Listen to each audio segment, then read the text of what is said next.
Thanks for tuning in live, Proline TV, Our Lads Football Network. We're talking about the NFC South and the fourth of four teams that we are previewing for the season, the New Orleans Saints. And that might actually be the way the standings will look at the end of the season. But I don't know. Maybe Darrion thinks differently.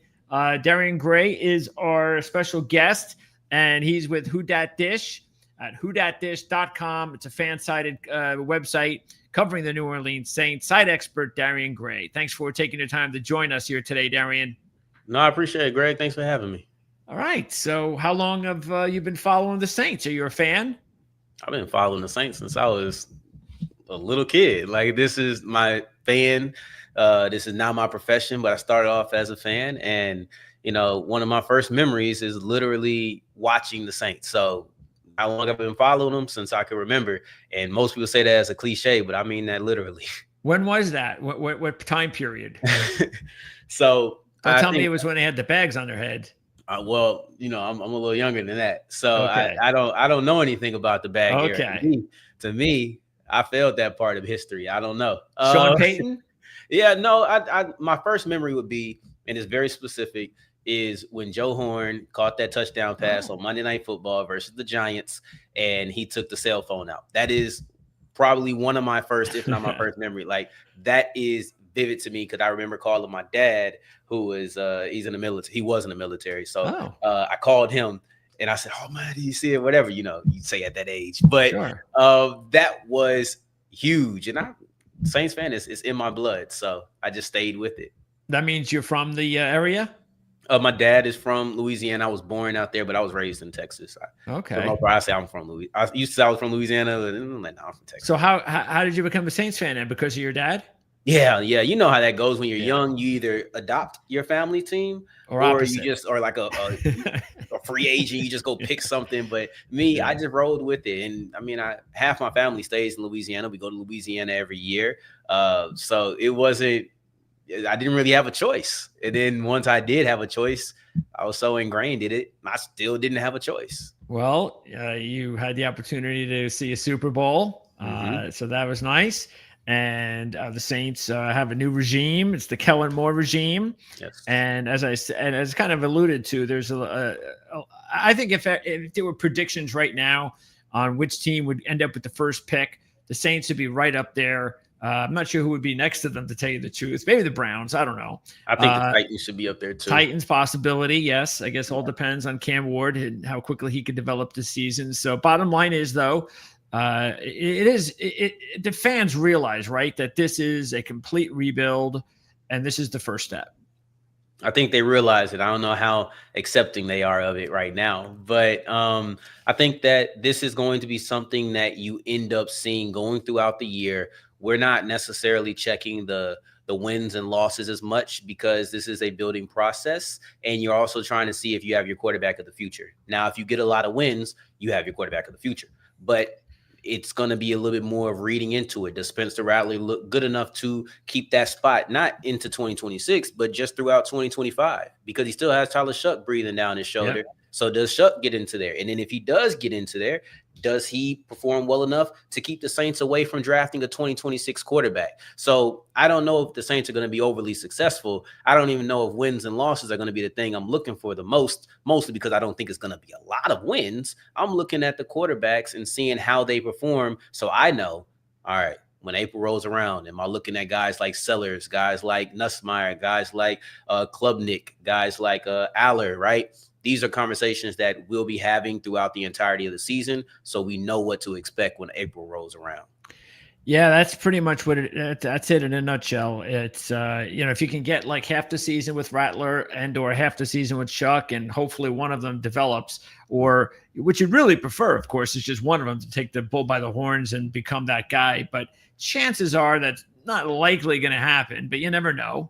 Stranger things have happened, which is why I'm sure they made the pick for Shuck. It's just let's give him a chance and see if we can go down that road. And like you said, avoid having to give up, the potentially the top pick of the draft next year, or one of the top 5 picks of the draft, and go from there. Are you surprised that Shuck, when the whole process began in training camp, did most fans believe Shuck was going to win the job? I think a lot of us did. I think that I would say the overwhelming majority did because it felt like he was positioned to be the guy. I think Mhm. that the Saints have such a smart group of fans, right? And I don't want to speak for everybody. I'll speak for my fan base. I think that the Saints have such a smart group of fans in the sense that depending on how you feel about Rattler or Shuck, that was kind of thrown out of the window. Many people viewed it as, look, we may like Rattler, but the team just picked Shuck. So if it's close, it's going to go to Shuck.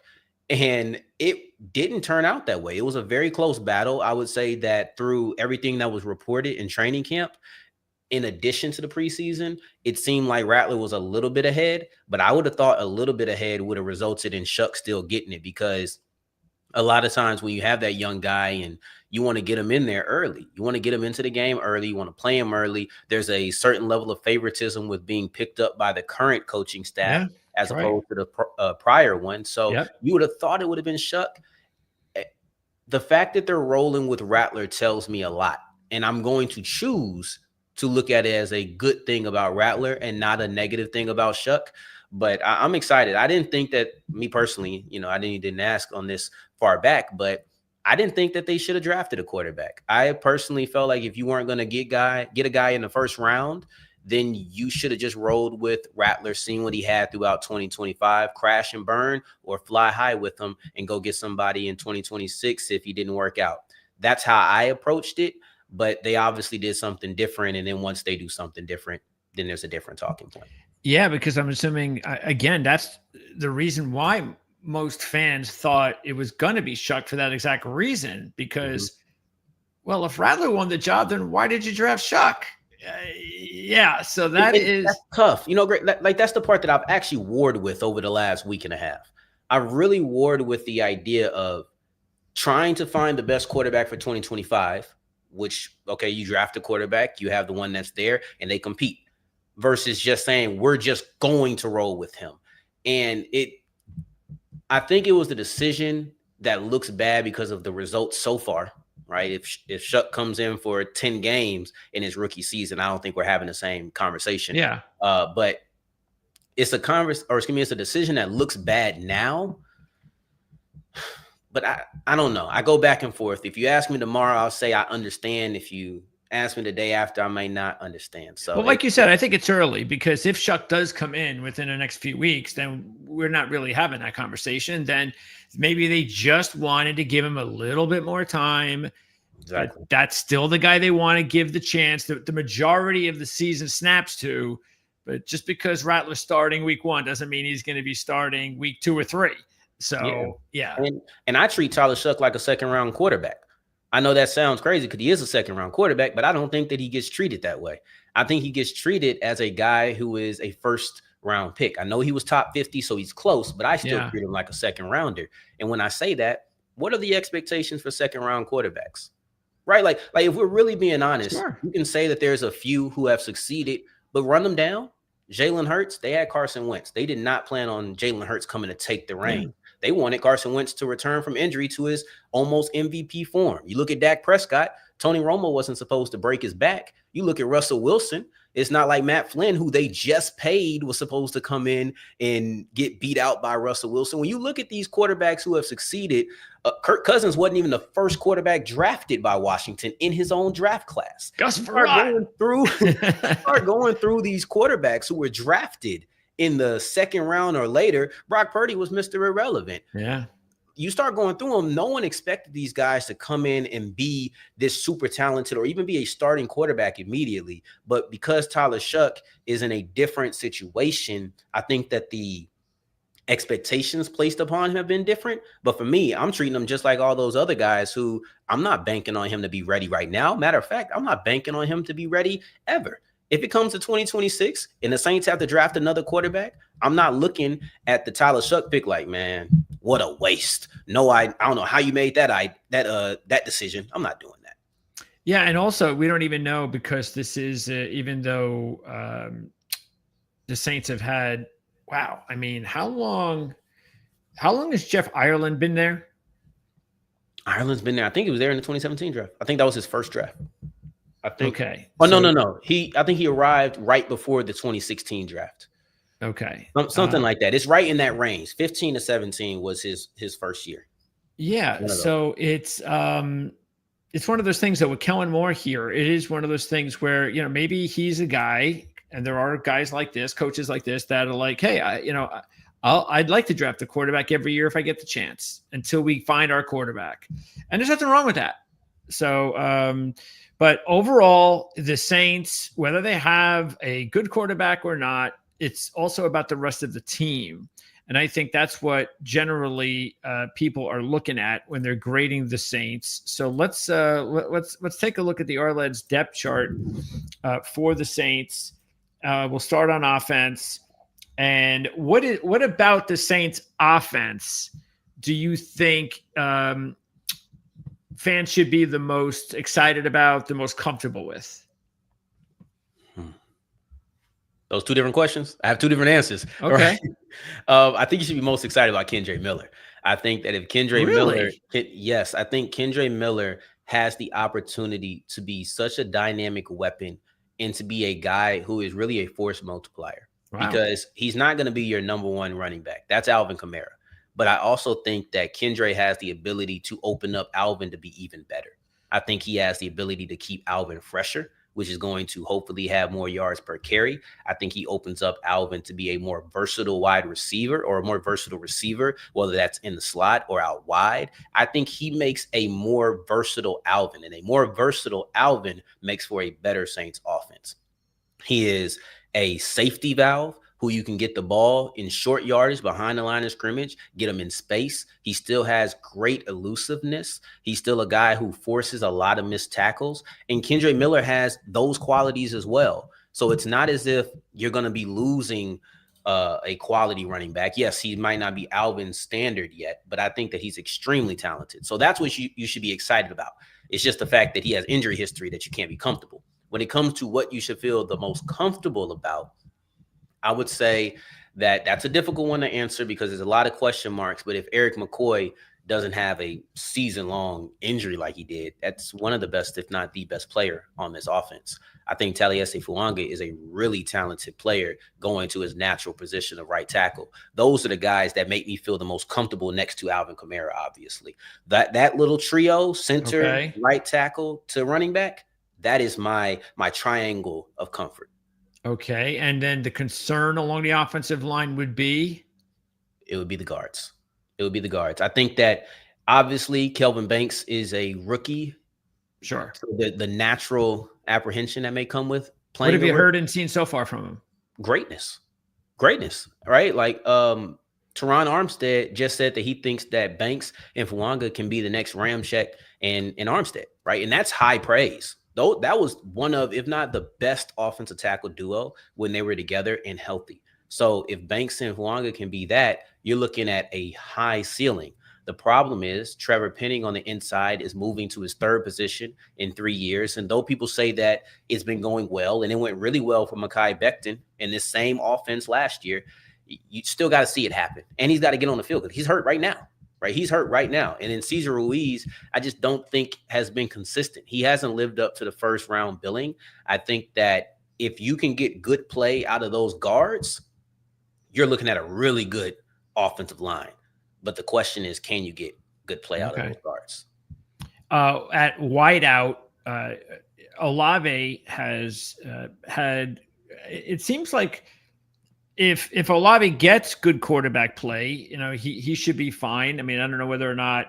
I mean, is his? I kind of get some conflicting news from following him. I've drafted him even in my fantasy league. What was it? I think it was 2 years ago, and he gets off to a pretty slow start. And then things go well. And I heard also there was a little off the field stuff that was there. I don't know if he was. I mean, what kind of a teammate is Chris Olave? Let's just start there. Is Chris Olave is he a good teammate? Is he somebody that you can rely on? Is he somebody that could be a cornerstone of this franchise or not?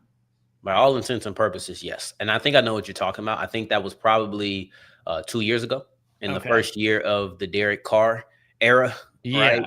And that was a little rough. And honestly, that to me we can talk about how Olave reacted. I think in general, we expect too many athletes to be robots. Yeah. And that's one of the problems when we talk about athletes. Any sort of emotion that we feel like, hey, you're not being a team player or you're upset. They're humans. They get upset. But I think the real problem in that situation was poor leadership on Derek Carr and poor leadership on Dennis Allen. Those two catalysts are gone, right? And I'm not going to rehash the whole thing, but what you saw with some of the poor body language started with a play by Derek Carr where he used publicly Chris Olave as a scapegoat, and he ended up getting outed that's what happened, and Dennis Allen backed him. So basically they both threw Olave under the bus, and then it later came out it was actually Carr's fault. So when it comes to his body language, I think that was just that moment. He's had a really good body language since. The only concern is injuries. Gosh, are you tired of hearing me saying the concern is injuries with the Saints? Because I surely am, right? And we'll get to the defense eventually, and I'll stop saying these things. But on offense, that was the problem in 2024. Almost everybody got hurt. Almost everybody except for the right tackle, the left tackle. That's it. Alvin got hurt. Starting quarterback gets hurt. Both your two top wide receivers go down, and you don't have any depth behind them at that moment. They did build that this year. Your entire interior offensive line goes down with injury for multiple weeks. The only healthy players on that offense last year were Taliesin Fuanga at left tackle and Trevor Penning at right tackle. And you cannot win in the NFL with an offense like that. You can't. It just doesn't work. So I'm just hoping for better health. Long term, you got Olave and Shaheed. So that's nice. That's a good start. And they did trade for Vele. So is he maybe? Do you think he could be part of the long term Saints as far as that unit is concerned? Of course, they also added Trey Palmer, so he's going to get a chance. So what do you think about some of the young receivers there? I think that 100% Vele is going to be a guy who is a factor for a few years. He comes over still on a rookie contract. He comes over with 3 years left. So you're looking at a guy who is a bigger framed wide receiver that instantly gives him a role within this Saints offense. It's something that the other guys don't provide. Olave, not a big body. Shaheed, not a big body. Brandon Cooks, not a big body. Trey Palmer, not a big body. Neither is Mason Tipton, right? And these are all talented players. They're very fast. They're very much so speedsters, but they're not big frame, giving me a slant on 3rd and 3 guys. They are, especially Olave, more, I'm going to run this route. We're going to run by you. We're going to give you big plays. But if we're talking about in the red zone, Vele does a really good job with the scramble drill too. That's not going to be something that everybody talks about, but he does a really good job in his rookie year. At least he did. But I think that he makes this a more complete wide receiving core, and with him already on the contract for 2 seasons after 2025, it just makes sense that he sticks around for a while. Who do you have more faith in, Palmer or Tipton? That's a good question. Is Tipton more than just a receiver, or is he special teams as well? He's a receiver. I want to say Palmer because I think that he has some return capabilities, even though they don't seem to be about to use him that way. Okay. But I do think he has that. That's tough. That's a tough question. They're about even. But if they start using Palmer in the special teams, that'll give him the edge. Who, as far as the if there are injuries again along the offensive line, out of the and there are 2 CFAs, one imported, but out of those CFAs, out of those veterans, is there a lineman that you think that you have the most confidence in, that the team has the most confidence in? You said do you say as far as depth goes? As depth on the offensive line, which one of those backup linemen? Dylan Radins. And Dylan Radins is a former starter in the league. There's a chance that he may start this week. As we're talking, I think they'll probably be releasing the injury report right now. So, I don't know if what happened with Trevor Penning as we're talking. He could be a full participant, and now that doesn't matter. But if he is still injured, there's a chance that Dylan Radins starts. I think that if either Cesar Ruiz or Trevor Penning goes out at guard, you'll see Dylan Radins step in. He is clearly the top backup for the Saints. And I'm going to try to check if they did that injury report while we're talking. Okay, well, at least that's good then, considering if that's the weak area, at least the best backup area fits that role. So that's good. It could be worse. What do you know about Simpkins and Truss? Because Truss, I like him as a CFA. I really feel like he's got a potential to be around a while. Doesn't have to be a starter, but maybe a good backup. And but Simpkins, I don't know much about. So what have you found out about both of those two young players? First off, Penning was not seen at practice. So Okay. just as an update, I like Simpkins a lot. I think that he was the star of the preseason, him and Mason Tipton, right? I think that when you look at what Simpkins did stepping in at center, I know he's listed as a guard now, so it's going to take a while if he gets on the field, but I thought he looked really good. I think he's a guy who you keep on your roster for a little bit, and his 2025 projection is probably very limited, but his 2026, he could be a guy who steps up.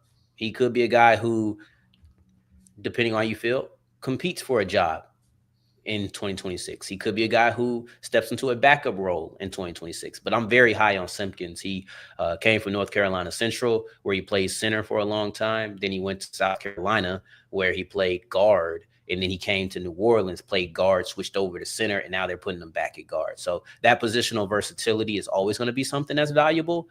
And I think it's going to really lend itself to him seeing a spot with the Saints for a while as one of those swing guys. Okay.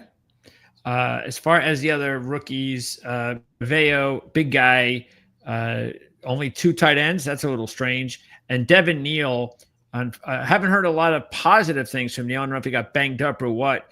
Yeah. But Neal's a good player. Neal's a good prospect. So yeah, he missed all the preseason. He missed all the preseason with an injury until week 3, until the final game. And he was fantastic. And he was the biggest winner of that third game because he was in a situation where he had to compete against a couple of veterans, Clyde Edwards-Helaire, Cam Akers, but mostly Clyde. And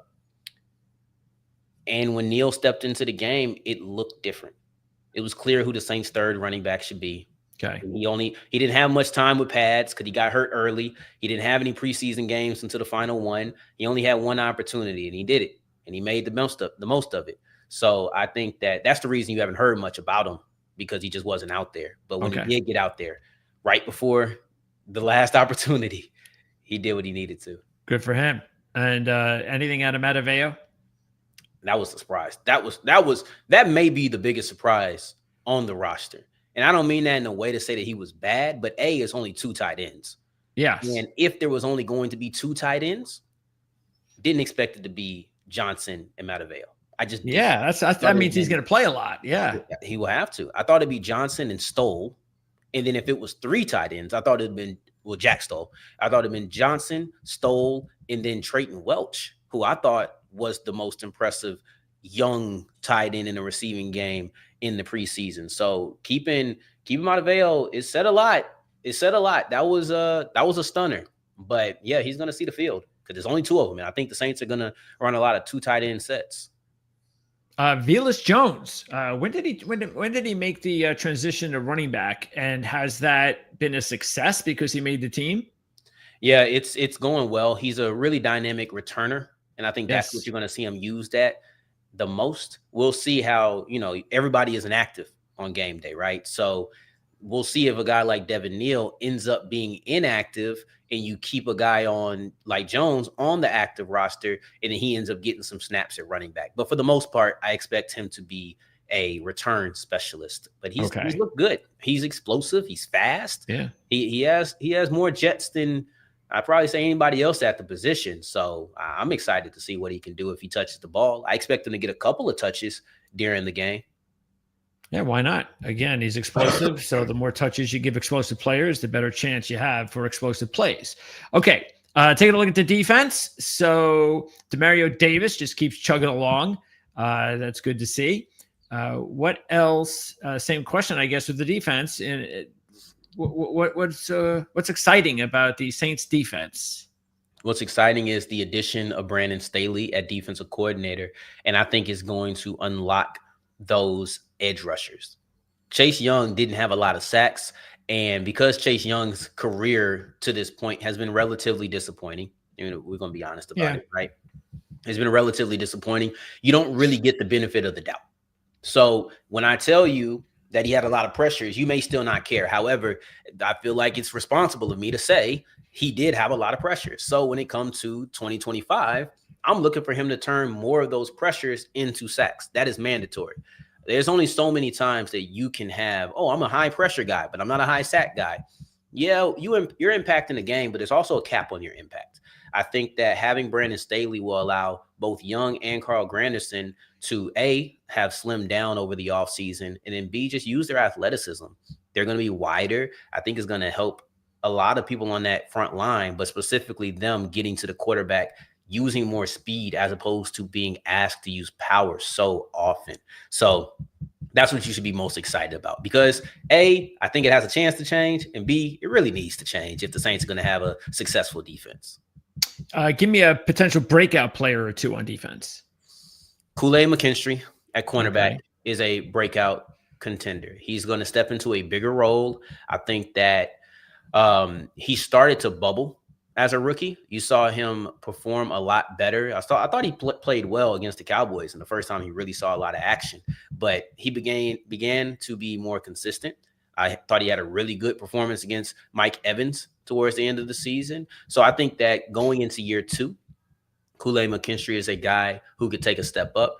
He could become a number 1 corner, and that is my breakout candidate on the defense. I could give you somebody else, but I don't think that there's anybody else who is close enough for consideration. It's clearly his award to me if we're talking about the defense. Okay. So what's the biggest weakness? What are you worried about the most on defense? The biggest weakness, unfortunately, is still corner, because though I feel like he's a breakout candidate, you still have to prove it. I don't think that there isn't as much veteran presence. So like the safeties have been really good in training camp. Justin Reed, Julian Blackmon, you trust that. Demario Davis, arguably the best player on the team, sitting there in the middle unit. You're looking at that front line.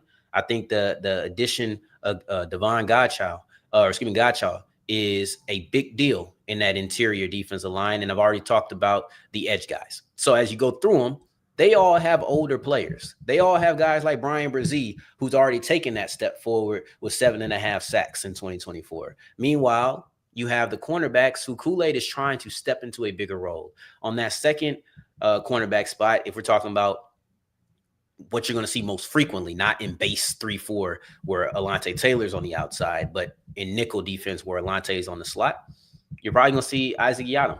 And I just think there's question marks. I think there's question marks around Alontae, to be honest. So it's just too many questions on that secondary. I feel like they have a high ceiling. They have a chance to be really good. But if you're asking who I'm asking the most questions about, it's them. Okay. What about the rookies on defense? I see it looks like 4 of them are and when you're drafting guys 3rd, 4th round, they should contribute early in their careers. And is that what we're going to see? And which one of these rookies do you think is ahead of the others? I think the only rookie, health permitting, the only rookie you really see a lot of is Vernon Broughton, because you look at cornerback, I think that Quincy Riley is going to, or he already is behind, Isaac Yiadom. So if Isaac doesn't get hurt, he probably stays. You're looking at Danny Stutzman. Danny Stutzman, I think, is going to be a really good player in the future. I just think this year you have 2 ingrained starters at a linebacker. Sure. Where you have you have Demario Davis and you have Pete Werner. So I don't know. You know, I think he gets in there, he plays a little bit, but I'll tell you the defensive rookie I'm the most excited about. And I think he should get a chance this year, but he also is in a stacked position, and that's Jonas Sanker. Jonas Sanker is such a physical player. I think he is an instinctive player, and he's a true playmaker, where he had that interception at the end of the Jaguars game that I'm sure everybody has seen by this point, where did he go out with 1 second? Yes or no? And then it's a tie because it's preseason. Who cares? But I thought that he had plays on the ball. He had plays where he ran through blockers to make the tackle. There was literally a play where he tackled 2 people, and it was extremely impressive. And it's not as if these are aberrations. This is who Jonas Sanker is. I was extremely excited about the pick. Then you get Julian Blackmon, and it's like, okay, maybe you don't see Sanker immediately, but I think he has so many avenues to the field. It's going to be impossible to keep him off this year. And honestly, he could be a safety for you moving forward. He could possibly play in a slot for you moving forward. It's just a question of where the vacancy is going to arise, because I don't think you're going to be able to keep him off the field much longer than this year. Well, you would also think by mid-season, if the team is just not looking good and it's definitely they're not in contention, it's not going to happen. Then you would guess a lot of these young players should be given a chance of more playing time. Are there any players offensively or defensively? Most of them look like to be on defense, actually, guys that could be under the radar type players. But then again, they could be there because it's not a very deep roster. So are there any players that fans outside of New Orleans should keep an eye on that maybe in the next year or two they could make something of themselves? Next year or two, I'm glad you said that. This rookie class is really good. Let me say, I think that this rookie class is really good. The focus is going to be on Tyler Shuck, and he didn't win the quarterback battle, so everybody's going to laugh at the class. But I think that this rookie class of 2025 for the Saints is really good. You may have your future left tackle in Kelvin Banks. I think if you're talking about guys to make noise in a year or two, which I was glad you made that time frame for me, I think Danny Stutzman sees the field in a year or two. I really do. Whether that's because Demario Davis decided to retire or if that's because he's just outplaying Pete Werner, right? I think you can improve upon Pete Werner, and I think Danny Stutzman has the ability to do it. Okay. Jonas Thinker, like I just mentioned, he's going to be a guy who is going to see the field. I think he's a starter by year 2, maybe year 3, right? Just depends on how things go, excuse me. Devin Neal is one of those guys I think can be a part of the future running back stable. I think this is a very talented draft class. Quincy Riley, I have question marks about only because as a 4th rounder, it wouldn't shock me if, they draft a cornerback in the 2nd round next year or the 1st round next year. And now all of a sudden he doesn't even get that chance to step out there. But I think he's talented too. And if he sees the field, I think he can be the next Paulson Adebo, and not just because they wear the same number. They have a lot of the same characteristics where they're ball hawks. They know how to get to the ball. This is a really good draft class. I like it. Now, of course, Mickey's been here and in charge, and has he really been the guy that even when Ireland came on, and he's been there, I think he's the longest tenured GM in the NFL. So is he really the one that's still making all the decisions, all the final decisions? If you're going to give credit to the draft class, it should go to Loomis first, then Ireland, or would that not be the case?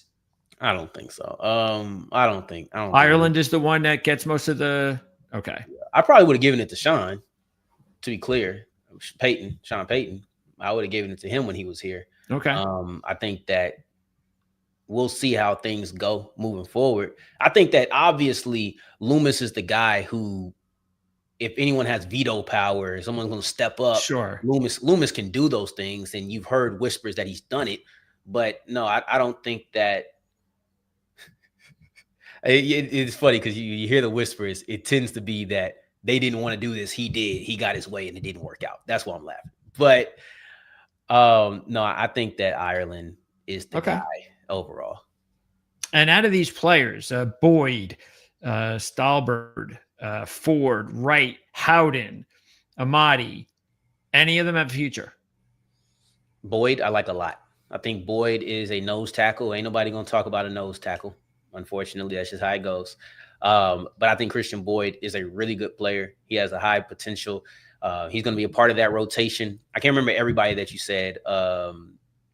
Wright, Razon Wright, Jordan Howden, Isaiah Stalbert, Jalen Ford. Yeah, I think that most of those guys are buried.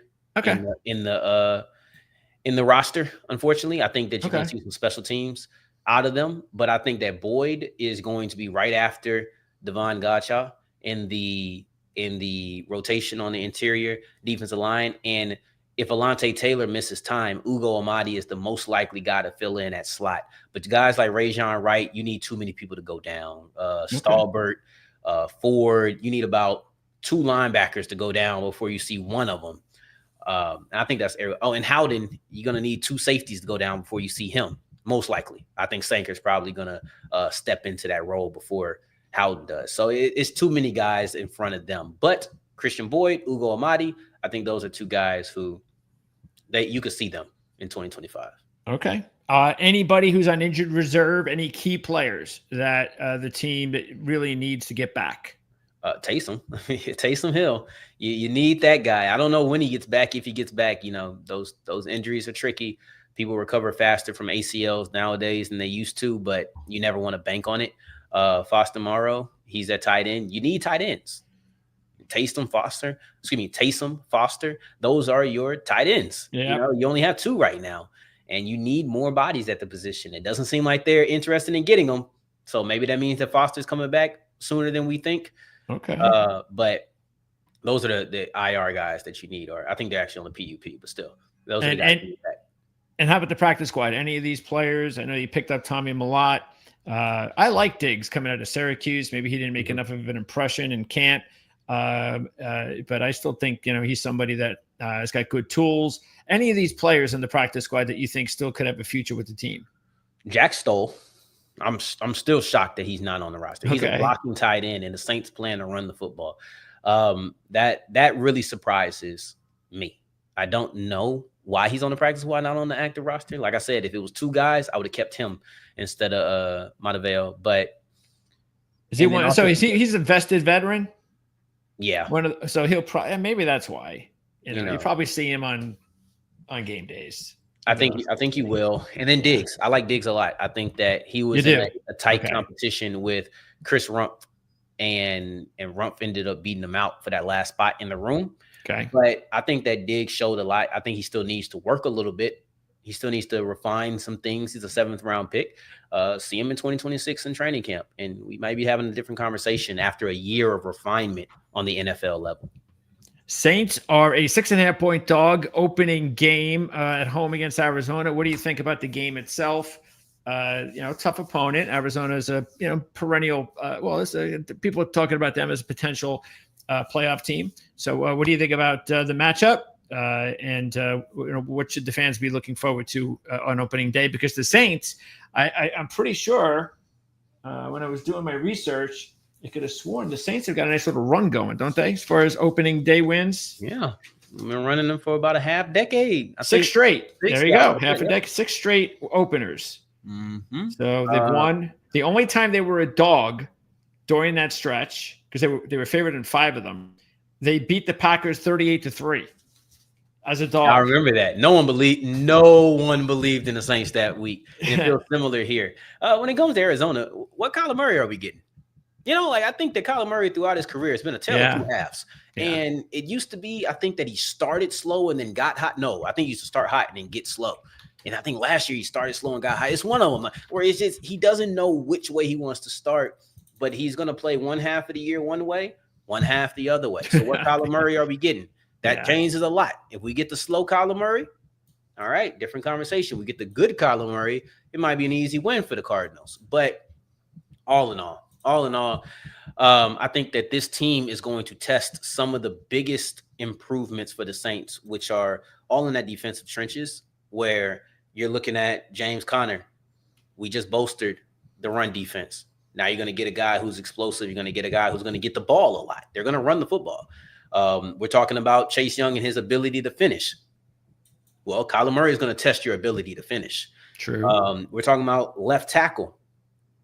Kelvin Banks Jr., Josh Sweat is going to rush in front of him probably every single snap. There are games where Sweat doesn't move to the other side, but there's not a single game where he takes more snaps in front of the right tackle than the left tackle in 2024. So you're going to see that matchup a lot.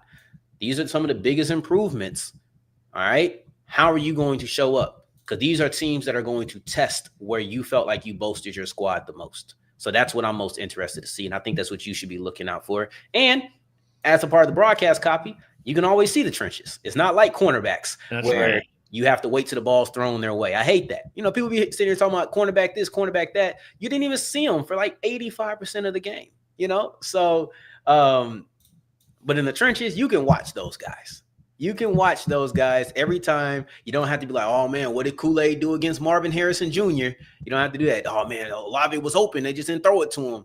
You can really watch these tackles against these ends. Yeah, that's great. Watch these interior linemen versus their defensive tackles. You can watch the run game. So this should be a really fun matchup for people who are watching at home. Do you have a prediction yet? Have you put a record prediction for the website yet?